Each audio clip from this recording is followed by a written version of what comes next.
नमस्कार, मैं निशा त्वरित खबरें टीके न्यूज से। आज मैं मौजूद हूँ pace auditorium Brahma Kumari sector 7 में।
ब्रह्म कुमारी में मैं इस वक्त मौजूद हूँ सेक्टर 7 में, जैसा कि मैंने आप लोगों को बताया। और कल कृष्ण जन्माष्टमी है और कृष्ण जन्माष्टमी की तैयारी कैसी होती है, मेरे साथ यहाँ पूजा दीदी मौजूद है।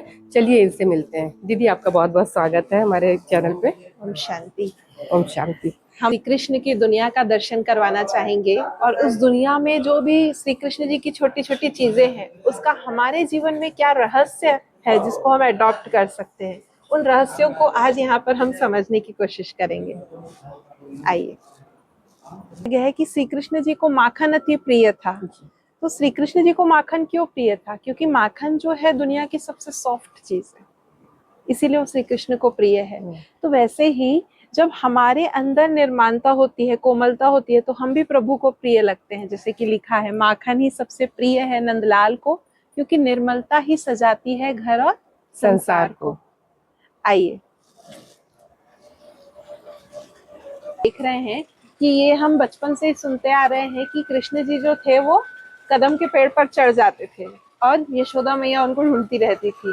तो कदम के पेड़ पर चढ़ना एक छोटी सी बात है, लेकिन जब हमारे मन में शुद्धता होती है, विनम्रता होती है, तो उस शुद्ध भाव से हम भरपूर होते हैं, तो हमारे छोटे छोटे कर्म भी यादगार बन जाते हैं।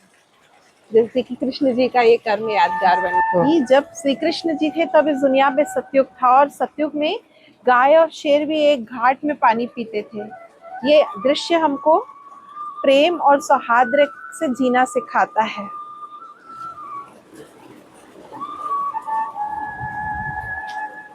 यहाँ देख रहे हैं, यहाँ श्री कृष्ण जी झूले में झूल रहे हैं। तो इसका अर्थ ये है कि हमारे जीवन में बहुत सारी बातें आएंगी। कुछ बातें हमको बाहर से धकेलने की कोशिश करेंगी, कोई आगे से खींचने की कोशिश करेंगी, लेकिन हमको हर परिस्थिति में श्री कृष्ण जी की तरह खुशी के झूले में झूलते रहना है। किसी भी चीज में भारी नहीं होना है, हल्के रहना है, अंदर से लाइट रहना है। और अगर हम लाइट रहेंगे, तो जैसे हमारे सामने ये नौका है, तो ये नौका पानी में तैर रही है क्योंकि ये लाइट है, हल्की है। अगर ये भारी होगी तो डूब जाएगी। वैसे ही हम भी जब लाइट रहते हैं अंदर से, तो हम आसानी से पार हो जाते हैं, लेकिन भारी होते हैं तो डूब जाते हैं। आज हम बचपन से ही सुनते आ रहे हैं कि श्री कृष्ण जी के रास में गोपियां जो है रास में ताल मिलाकर चलती थी। तो इसमें लिखा है, कोई कैसा भी हो सबके साथ ताल में ताल मिलाया, हर दिल में अपने पन का मधुर रस बरसाया, कन्हैया की निर्मलता ने यह पाठ सिखाया, अहंकार छोड़े तभी सबसे मेल मिलाया। इस जीवन में भी हमको वास्तव में सबके साथ मेल मिलाप करके चलना है तो सबसे प्रथम हमको अहंकार छोड़ना पड़ेगा। जब हम अहंकार छोड़ते हैं तभी हम अपने स्वभाव संस्कारों की रास कर सकते हैं और हमारे जीवन में प्रेम और शांति होगी। फिर इस दृश्य में जैसे आप देख रहे हैं कि माता यशोदा ने कृष्ण जी को अपने प्रेम के बंधन में बांध लिया है। तो कोई कितना भी बड़ा हो, जिसने जगत रचा वही प्रेम में बंधा, शक्ति में असीम फिर भी स्नेह में झुका। तो स्नेह एक ऐसी शक्ति है जो भगवान को भी बांध सकती है। हम अपने प्रेम से ईश्वर को भी बांधने की शक्ति रखते हैं। दिखाया कि श्री कृष्ण जी ने गोवर्धन पर्वत उठाया और सारे गोकुल वासियों की उंगली लगवाई। तो गोवर्धन पर्वत उठाया श्री कृष्ण ने सहज बल से, पर कहा ये तो हुआ सबके संबल से। यही है सच्ची निर्मलता की पहचान, निर्मानता की पहचान, जहाँ श्रेय बटे और मन रहे निष्कलंक महान। जब हम अपने कार्यों का श्रेय अपनी टीम के साथ, अपने लोगों के साथ बांटते हैं, यही हमारे अंदर की निर्मानता है, अर्थात मान शान की चाह से परे। तभी हमारे जीवन में हम सबका सहयोग प्राप्त कर सकते हैं।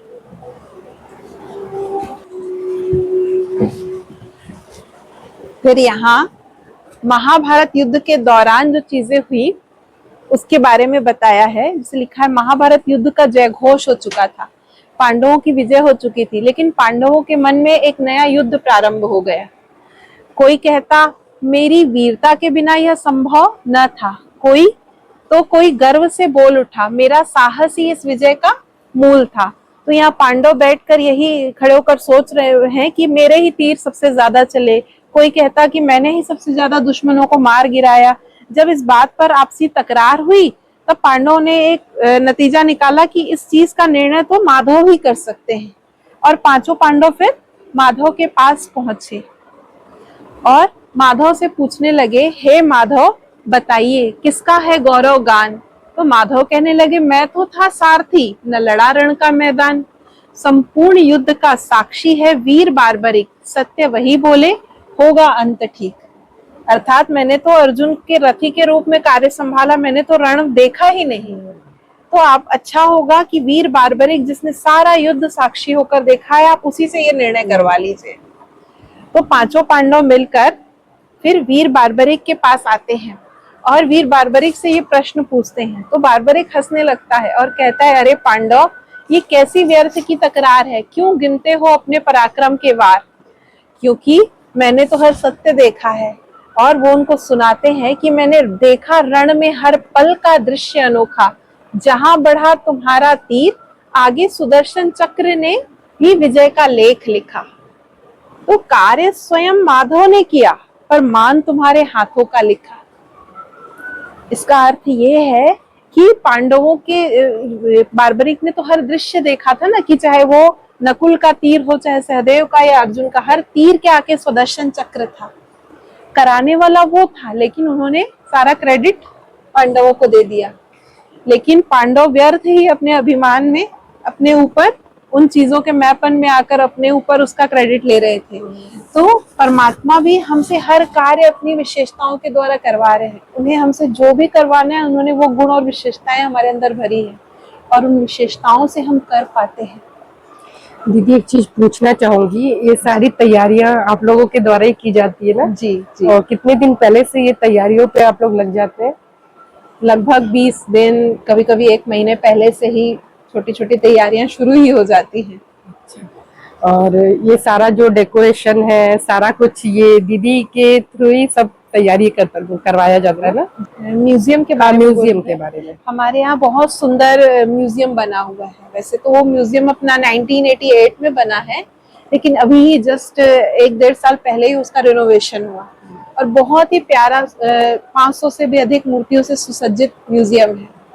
और वहाँ पर बहुत, हमारे हर म्यूजियम में हम देखते हैं कि कभी किसी राजा रानियों की कहानियां होती हैं, किसी सब्जेक्ट से रिलेटेड म्यूजियम होता है, पर वो एक ऐसा स्पिरिचुअल म्यूजियम है जहां हम अपने आप की कहानी को जानते हैं, स्वयं को जानने का प्रयास करते हैं। वो आत्मदर्शन का म्यूजियम है, स्वयं के गुणों का दर्शन करने का म्यूजियम। और दीदी कल की तैयारी को लेके भी कुछ बताएंगे कि कल तो जन्माष्टमी है, आप लोगों का सुबह से क्या तैयारी रहेगा, कैसे कुछ करने वाले हैं, कितने लोग आने वाले हैं, कितने लोगों को आपने इनवाइट किया है?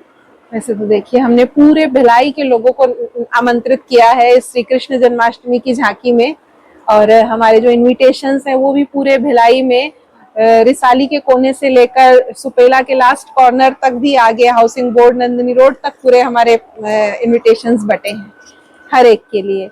और हमने पूरे भिलाई वालों को आमंत्रित किया है और बहुत सारे जन समूह जो हैं आते रहे हैं। हमारी झांकी का प्रारंभ पहले से ही हो चुका क्योंकि, और कल तो और अधिक में अधिक जो है सभी भाई बहनें आकर इस झांकी का लाभ लेंगे और जिसके लिए हमारी पूरी तैयारियां हैं।